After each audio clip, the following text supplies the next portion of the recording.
వేదిక మీద ఉన్న పెద్దలందరికీ, వేదిక మీద ఉన్న పిసి రాయుడు గారి అభిమానులకు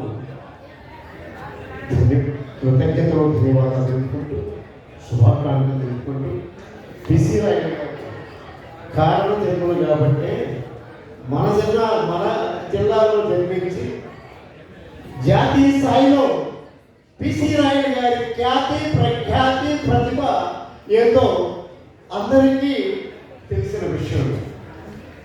నాకు తెలిసింది 3 పుట్టినరోజు.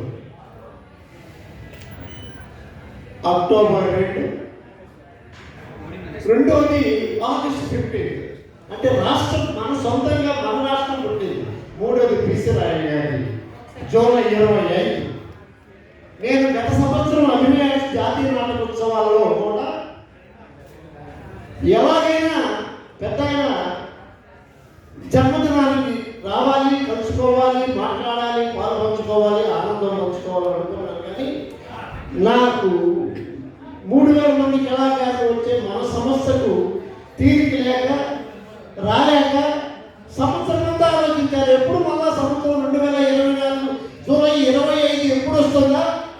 నేను చేసిన ఆనాటి ఆ కార్యక్రమానికి రాలేకపోయిన దానికి నేను ఈ 2024 జూలైలో తప్పనిసరిగా పోవాలని చెప్పి 3 నెలలకు ముందే నా ప్రోగ్రామ్ ప్లాన్ చేసుకున్నాను.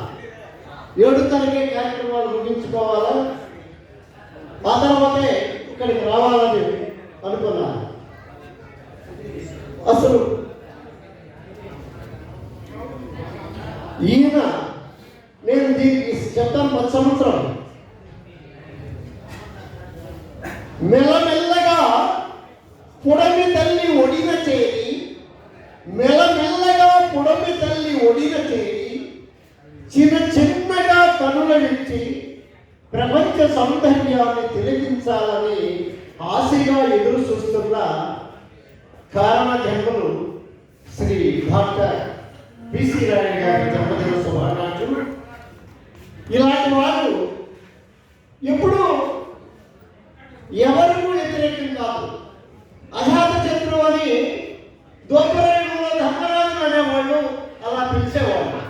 కలియుగంలో మన తిరుపతిలో పిసి రాయుడు గారికి అలాంటి పేరే ఉంది.